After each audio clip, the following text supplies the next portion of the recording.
ছোট থেকে বড়, খিদে কিংবা আড্ডা, যেই হোক অথবা যাই হোক, কলকাতার বহু মানুষের অনেক ধরনের স্বাদ মেটায় সিঙ্গারা। এমনকি কলকাতার মানুষের কাজের সময় খিদে মেটানোর কিন্তু সহজ উপায় হলো মিষ্টি ও সিঙ্গারা কিংবা চা সিঙ্গারা। তাই এই মহা আবিষ্কার অবশ্যই শতরূপা মিষ্টি থেকে বাদ পড়তে পারে না, তাই কিনা? তাই আজ আমরা কলকাতার সেই একদম পুরনো আর পারফেক্ট সিঙ্গারার রেসিপি শিখবো। এর জন্য আমরা সবার প্রথমে পুর তৈরি করে নেব। প্রথমে প্যান বা কড়াইতে 3 টেবিল চামচ সর্ষের তেল দিয়ে দেবো আর এতে বাদাম ভেজে নেব। আর বাদামটা আপনারা আপনাদের প্রয়োজন অনুসারে দিতে পারেন। বাদামগুলিকে আমরা 10 সেকেন্ড মতো নেড়ে চেড়ে ভেজে নেব আর এমন লাল হয়ে এলে আমরা এগুলি তুলে নেব।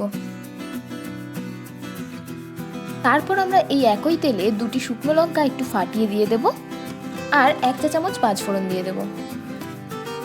এগুলো একটু নাড়িয়ে চাড়িয়ে এতে আমরা দিয়ে দেব থেতো করে রাখা আদা ও রসুন আর কাঁচা লঙ্কা। 1 ইঞ্চি আদা, 2টো মাঝারি সাইজের রসুন কোয়া আর স্বাদানুসারে কাঁচা লঙ্কা নিয়ে একটু বেটে নিয়েছি। এগুলি ভাজা হয়ে এলে অথবা কাঁচা গন্ধ চলে গেলে এতে আমরা সেদ্ধ করে রাখা আলু জল ছেঁকে এর মধ্যে দিয়ে দেব। এখানে আমি 3টি মাঝারি সাইজের আলু নিয়েছি আর আলুগুলি পোস্তের জন্য আমরা যেভাবে আলু কেটে থাকি ঠিক তেমন ভাবেই কেটে নিয়েছি। আলুগুলি সামান্য ভাজা হয়ে গেলে আমরা এতে স্বাদানুসারে লবণ দিয়ে দেব আর দিয়ে দেবো 1 চা চামচ হলুদ গুঁড়ো আর 1 চা চামচ মতো গরম মশলা। আর মনে রাখতে হবে আলুগুলি সেদ্ধ করার সময় আমরা লবণ দিয়ে সেদ্ধ করেছিলাম, তাই এখানে লবণটা বুঝে দেব। আলু থেকে যখন হলুদ ও গরম মশলার কাঁচা গন্ধ চলে যাবে তখন আমরা এতে ভেজে রাখা বাদামগুলি দিয়ে দেব আর দিয়ে দেব 1 টেবিল চামচ মতো ভেজে গুঁড়ো করে রাখা ধনে ও জিরে। আর একটু নাড়িয়ে 2 টেবিল চামচ জল দিয়ে দেব, অর্থাৎ সামান্য। জল শুকনো অবধি আমরা এগুলিকে ভালো করে নাড়াচাড়া করে নেব।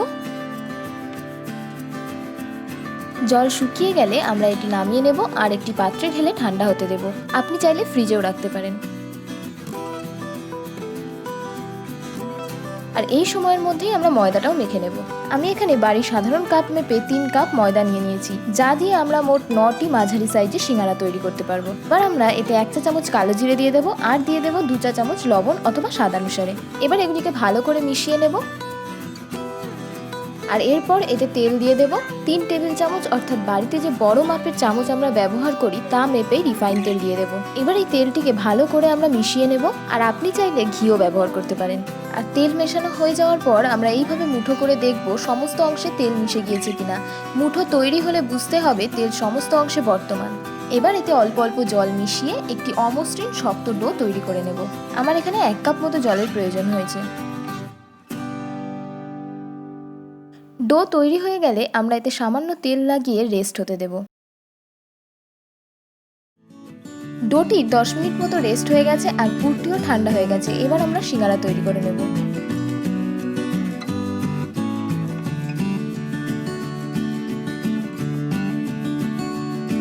আমি এই ডো থেকে মোট 9টি সমপরিমাণ লেচি কেটে নিয়েছি। এবার একটি লেচি নিয়ে আমরা সুন্দর করে এটিকে ওভাল শেপে বেলে নেব, অর্থাৎ অনেকটা ডিম্বাকৃতির মতোই বেলে নিতে হবে। তারপর আমরা এটিকে মাঝ বরাবর কেটে নেব আর একটি টুকরো নিয়ে বাঁ দিকে একটু জল লাগাবো। তারপর ডান হাতের তর্জনী প্রান্তের দিকে যতটা অংশ ধরা যায় ধরে বৃদ্ধাঙ্গুলের সাহায্য নিয়ে জল লাগানো প্রান্তে জুড়ে দেব। আর টোপরের মতো তৈরি হওয়ার পর হাতের মাঝে উল্টো টোপরের মতো ধরতে হবে। তারপর ফাঁকা অংশে পুর ভরতে হবে। আর পুরটি অবশ্যই জোরে চেপে ভরার দরকার নেই, বেশি চেপে ভরলে জোড়া অংশ খুলে যেতে পারে। আর ওপরের 1 সেন্টিমিটার মতো ফাঁকা রেখে আমরা পুরটি ভরবো। পুর ভরা সম্পন্ন হলে ওই 1 সেন্টিমিটারে জলের প্রলেপ দিয়ে আবারও তর্জনী ও বৃদ্ধের এবং মধ্যমার সাহায্য নিয়ে উপরের দিকে একটা ভাঁজ দিয়ে টেনে এনে জোড়া দেওয়া অংশে সিল করে দেব।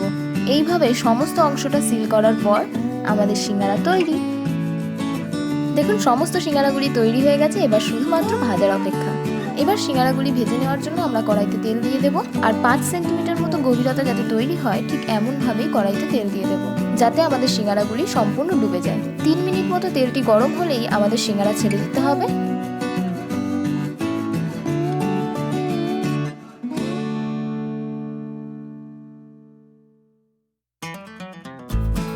আর সিঙ্গারাগুলি হালকা হাতে নেড়ে মিডিয়াম আঁচে ভাজতে হবে।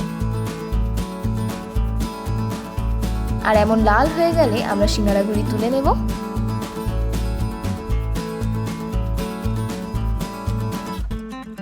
তারপর চা অথবা চাটনি দিয়ে পরিবেশন করব।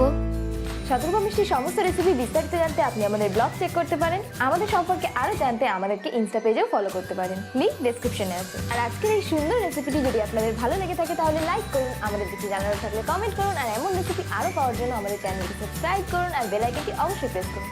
শেয়ার করতে ভুলবেন না।